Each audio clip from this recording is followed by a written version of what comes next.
कोलकात्यामधील घटना ताजी असतानाच बदलापूरमध्ये देखील 2 चिमुकल्यांवर अत्याचाराची घटना घडली.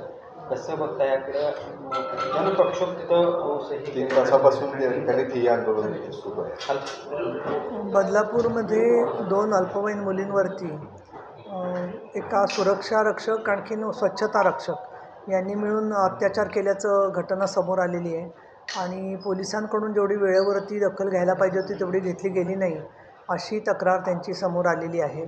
मी स्वतः तिथल्या संबंधित DCPशी बोललेली आहे. त्याचबरोबर आपण सर्वांनी पाहिलेलं आहे की माननीय मुख्यमंत्री एकनाथ शिंदे, उपमुख्यमंत्री देवेंद्र फडणवीस आणि शिक्षण मंत्री दीपक केसरकर यांनी फास्ट ट्रॅक कोर्ट, त्याचबरोबर विशेष सरकारी वकील, प्रत्येक शाळांच्यामध्ये सावित्री समिती असणं, अशा प्रकारच्या अनेक उपाययोजनांच्या संदर्भात उल्लेख केलेला आहे. त्यानुसार पावलं उचलली गेली आहेत. पण लोकांचं आज मुख्यतः म्हणणं असं आहे की तिथल्या तिथे न्याय झाला पाहिजे, तिथल्या तिथे कोर्टचा खटला चालला पाहिजे. तर मी इथे सांगू इच्छिते की अशा केसेस आणि अशा घटना वारंवार घडत आहेत. दुर्दैवाने फार मोठमोठी माणसंही म्हणतात की मुली तू जन्मालाच आली नसतीस तर बरं झालं असतं. मुळामध्ये म्हणजे सावित्रीबाई फुल्यांनी जो सगळा संघर्ष केला तो याच प्रवृत्तींच्या विरुद्ध होता. त्याच्याबद्दल जर का आपण निराशावादी भूमिका घेतली तर मुलींना जगण्याचा संघर्षसुद्धा करता येणार नाही. या प्रसंगावरती मात करून लवकरात लवकर, म्हणजे मी असं म्हणेन की चार्जशीट दाखल होऊन फाशीची शिक्षा होणं किंवा जी काही शिक्षा योग्य राहील, पण फाशीची शिक्षाच योग्य आहे. पण कायद्याच्या शेवटी कक्षेमध्ये निर्णय कोर्ट देत असतं. पण लवकरात लवकर शिक्षा, याच्यापूर्वीसुद्धा नव्या मुंबईतल्या एका घटनेमध्ये 2 महिन्यामध्ये फाशीची शिक्षा पोलिसांच्या आणि आमच्या प्रयत्नांनी झालेली आहे. त्याच्यामुळे मला असं वाटतं की साक्षी पुरावे सगळे समोर आले आणि त्या बेबीज बोलतात. छोट्या मुलींना बोलचं करणं एक वेगळी असतं, कौशल्य असतं. त्यामुळे या पालकांच्या आणखीन सगळ्या शिक्षकांच्या आणखीन या सगळ्या प्रश्नांच्यामध्ये मुख्याध्यापकेला निलंबित केलेलं आहे. पोलीस अधिकारी महिलेला बदली केलेली आहे. पण ती बदली म्हणजे शिक्षा नसते, ती त्यांची ड्यू बदली होती. त्यामुळे त्यांची बदली होण्याच्या बरोबर चौकशी होऊन त्यांनी काय एवढी दिरंगाई केली, 14 तास का लागले तक्रार नोंदवायला, याच्याबद्दलचं सुद्धा चर्चा होणं गरजेचं आहे. आणि कठोरात कठोर शिक्षा यांना झाली पाहिजे. फक्त लोकांनी अशा पद्धतीने स्वतः कायदा हातात घेऊ नये असं मला त्यांना आवाहन करावंसं वाटतं. आणि त्याचबरोबर मी विधान परिषदेमध्ये गेले 22 वर्ष काम करते. तर शिक्षण विभागाच्या संबंधित पेरंट टीचर्स अशा असोसिएशन असतात प्रत्येक शाळेमध्ये तुकडीनिहाय. तिथे पालक जे शाळांबद्दल मांडतात तर ते मांडल्यानंतर शिक्षण संचालक किंवा शिक्षण अधिकारी त्याची फार गांभीर्याने दखल घेत नाहीत. असा त्यांचा ग्रीव्हन्स माझ्यापर्यंतही अनेक वेळेला पोचलेला आहे. मग CCTV 24 तास चालू नसणं, स्वच्छतागृहांच्यामध्ये लाईट नसणं, महिला सेवकांच्या ऐवजी पुरुष सेवक असणं, अशा त्यांच्या ज्या तक्रारी असतात त्याची दखल जर का पालकांच्या तक्रारीची शिक्षण विभागाने घेतली आणि पोलिसांनीसुद्धा ती दखल घेतली जाते की नाही हे दर 3 महिन्यांनी निगराणी केली तर आपोआपच या असे प्रकार घडणार नाहीत असं मला वाटतं. आणि म्हणून मी असं म्हणेन की केवळ एक मोठा कायदा करणं पुरेसं नाही आहे, तर सातत्याने देखरेख करणाऱ्या यंत्रणेमध्ये समाजाचा आणि पालकांचा सहभाग जर का असला तर त्यामध्ये आपल्याला अधिक चांगला न्याय मिळू शकेल असं मला वाटतं. आणि या सगळ्या घटनांमध्ये आरोपी जो आहे तर त्याला आता तर शिक्षा झालेली आहे, पण आता तर त्याला अटक झालेली आहे, परंतु कुठल्याही परिस्थितीत त्याला जामीन मिळता कामा नये हे सुद्धा फार आवश्यक आहे असं मला वाटतं. ही तक्रार जी आपण जसं म्हटलं की ती तक्रार दाखल करून घेतली, त्या अधिकाऱ्यांच्या निलंबनाची कारवाई देखील व्हावी अशी तुमची मागणी असते. मी आधीच सांगितलेलं आहे की चौकशी त्यांची झाली पाहिजे. दुसरं, मला असं मी जेव्हा माहिती घेतली तेव्हा कळलं की छोट्या मुली बोलत नव्हत्या घाबरून आणि त्याच्यामुळे त्यांना वेळ लागला. तर मुळामध्ये असं आहे की 3 किंवा 4 वर्षाचं मूल इतर माणसासारखं घडाघडा ताबडतोब ते FIRला आवश्यक सगळी माहिती देईल अशातला भाग नसतो.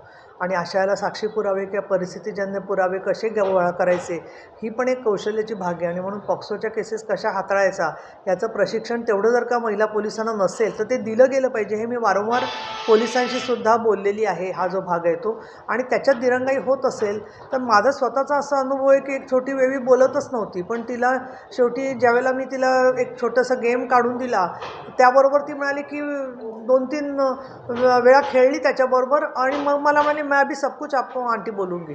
त्याच्यामुळे कसं आहे, त्या मुलाच्या मनात विश्वास आणि प्रेम हे त्यांना जागृत झालं तर ते त्या ठिकाणी बोलतात. पण मुळात पोलीस स्टेशनच्या आतमध्ये एवढ्या 3-3, 4-4 पोलीस अधिकाऱ्यांसमोर ते बाळ बोलेल कसं?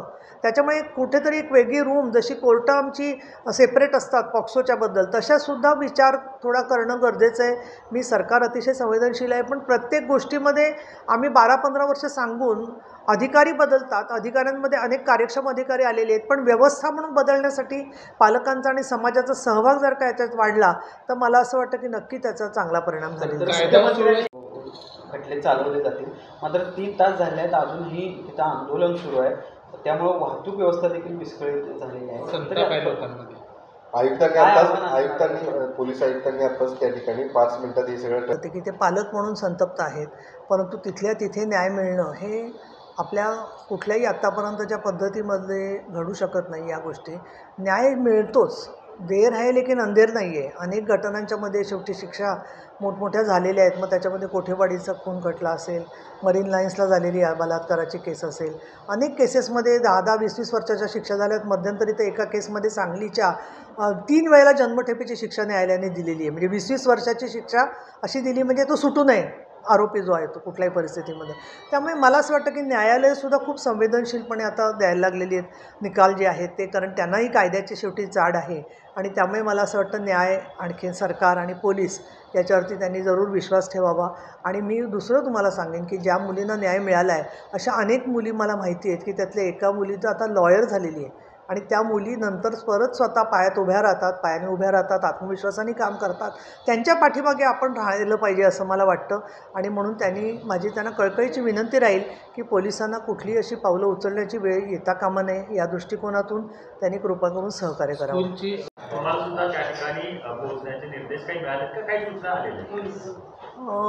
आपल्याला कल्पना आहेच की अशा वेळेला जेव्हा लोकांच्या मध्ये खूप अशी अस्वस्थता असते त्यावेळेला मी स्वतः प्रत्येक वेळेला जाऊन भेटत असते आणि त्यामधून लवकरात लवकर न्याय यंत्रणेला चालना देण्याचा, मदत करण्याचा माझा हेतू राहिलेला आहे. आणि याच्यामध्ये खरं सांगायचं तर सगळे साथीदार कोण असेल मला तर जनतेबरोबर माध्यमही साथीदार आहेत. कारण प्रत्येक वेळेला त्या घटनेला वाचा फोडून न्याय मिळण्यासाठी कोठेवाडी असेल, काठोडा असेल, मरीन लाईन्स असेल, प्रत्येक बाबतीमध्ये तुम्ही सहकार्य केलेले आहे. माननीय मुख्यमंत्री महोदयांनाही या सगळ्या संदर्भामध्ये ताबडतोब बदलापूरला जाऊन भेटणं हे आवश्यक वाटतं आहे.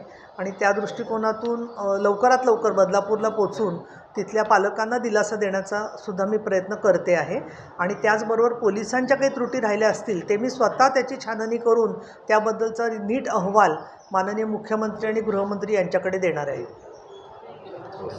म्हटलं आपण, मात्र ह्या फक्त नावापुरते असतात ना. स्कूल त्यांच्यावरती किंवा काही माहिती देत असते किंवा पॅरेंट्स स्कूलना त्याच्यावरती. तर या शाळांवरती, या अशा शिक्षण संस्थांवरती सरकारचं काही नियंत्रण असणार आहे का, किंवा हे जे नियम आहेत त्याची अंमलबजावणी काटेकोरपणे करावी याच्यासाठी सरकार काही सूचना करणार आहे का? शुल्क नियंत्रण कायदा होऊन 2007 साली तो कायदा झाला आहे. कायदा आहे, ऑलरेडी कायदा आहे. आणि त्या कायद्याच्या कमिटीवरती मी होते आणि त्याच्यामध्ये पेरेंट टीचर्स असोसिएशन सगळ्या ज्या आहेत त्या तसं प्रत्येक वर्ग तुकडीसाठी असणं बंधनकारक आहे. आणि चांगल्या शाळा ते घेतात आणि अनेक पालक त्याच्यात सक्रिय आहेत. त्यामुळे आपण सरसकट जे असं विधान करतो ना की सगळं कागदपत्री आहे, हे मला वाटतं की ज्या चांगल्या शाळा आहेत किंवा ज्याचं पालक सक्रिय काम करत आहेत त्यांच्यावर पण अन्याय करण्यासारखं असतं. आणि म्हणून मी असं म्हणेन की याच्यात अजून एखादी बेस्ट प्रॅक्टिस किंवा चांगलं काम केलेल्याची उदाहरणं अशी शाळांमध्ये गेली तर त्याच्यामधून पालकांचा आणि असा हुरूप वाढेल. आपण जेव्हा बातम्या देतो त्याला निराशाजनक किंवा नकारात्मक फक्त बातमी देऊन त्याची ब्रेकिंग न्यूज होण्यापेक्षा एखादी अशी उदाहरणं आपल्याला काही सापडली. आमच्याकडे काही झालेल्या आहेत घटना की त्याच्यामध्ये मुलींना रस्त्यामध्ये छेडल्यावरती त्यांनी तिथल्या तिथे त्याला बुकलून काढलेलं आहे. मग शेवटी आपण या विषयाकडे येतो की मग मुलींनीच प्रतिकार करावा का? मी तर या मताची आहे की आपण वेळ पडल्यास स्वतः प्रतिकार करावा. मी तर शासनाकडे मागणी केलेली आहे की वेळ पडल्यास, आता यात अगदी छोट्या मुली होत्या 3-4 वर्षाच्या, पण थोड्या जरा वयाने मोठ्या असतील आणि त्यांची तयारी असेल तर त्यांना प्रतिकारासाठी वेळप्रसंगी शासनाने शस्त्र दिली पाहिजे. तशी मागणी मी फ्लोअरवर अनेक वेळा केलेली आहे आणि मला ती मागणी काही चुकीची वाटत नाही. मॅडम, दिशा कायद्याची